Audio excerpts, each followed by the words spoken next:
guys, this is Kelly. I am back with a process video for Cocoa Daisy. That was Juliet just wanting to say hello. She is going to make an appearance in just another minute here. She wanted to be on top of what was going on as well. So what I am doing is I am using some of these papers from the May kit from Cocoa Daisy, and I wanted to do a masculine-ish beach page, and I really like some of these bold papers. That pineapple is just gorgeous. So I decided that I was going to do 3 different strips of pattern paper and go from there. This is something that I've seen many scrapbookers do. It's a little bit different for me, and you know, sometimes different can really be a lot of fun. So what I am doing with the lengths of the pattern papers is I did not want them to be the same length. I wanted them to be a little bit different, with the one in the middle to be the longer. And I chose the mustard yellow and cream striped paper to be in the middle simply because it broke up the black and the flamingos. I felt like any other order of the papers, it just wouldn't look as good.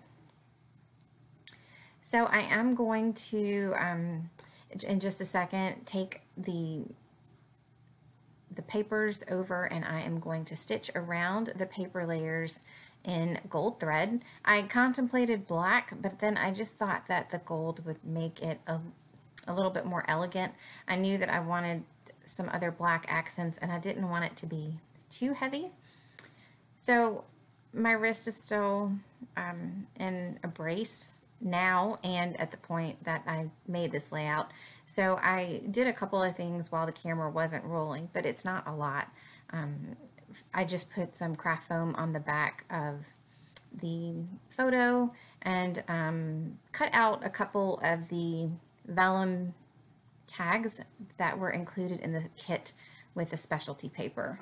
So what I do is I pull off some things that I think I might use, and I'm just going to be moving them around in the clusters. I originally thought that I was going to have one big cluster on the right hand side, since you know the two of us are more on the right hand side of the photo, but then I decided that I really wanted things to be more in the middle and to somewhat balance off the right and the left side. Simply because there were 3 strips of pattern paper, they took up quite a bit of room on the page, and I thought that it might look a little bit more balanced and just have a more pleasing composition that way. So those black alphas are from Pink Fresh Studios, and they are gorgeous. I love them. I love the font. They just add so much to this page, I think. When I was trying to figure out a title, I decided to go with something pretty generic.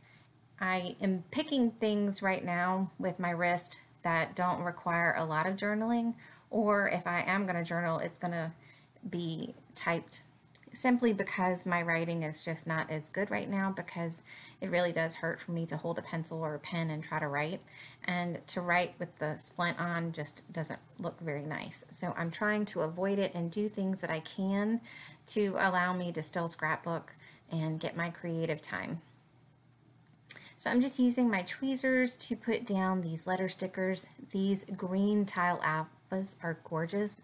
They are from My Mind's Eye, and they come in the Day in the Life kit, I do believe. And I will tell you that I don't necessarily gravitate towards a lot of green, but when I find a green that I love, it's like I've got to use it. And I wanted to make sure on this page that I could use those alphas because they're just that pretty, and I just love them. And I thought that having the photo mat with the green helped pull out some of the colors that are in the photo, and just worked in those alpha stickers perfectly. So those little postage stamps, I had already fussy cut one of them from a previous layout. And when I say fussy cut, I mean I cut them out in a square. They look like true postage stamps on the actual paper, but I am not going to do all those little divots, especially with my wrist right now. So I just cut them in a square. That piece of paper is so versatile. I love it.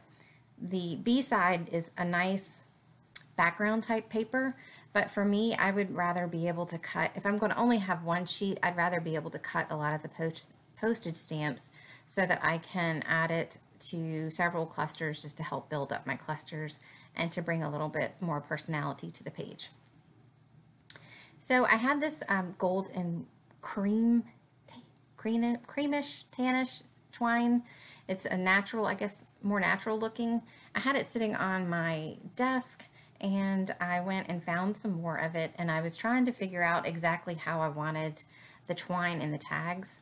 And I am going to just decide a simple knot and short little ends coming off of it.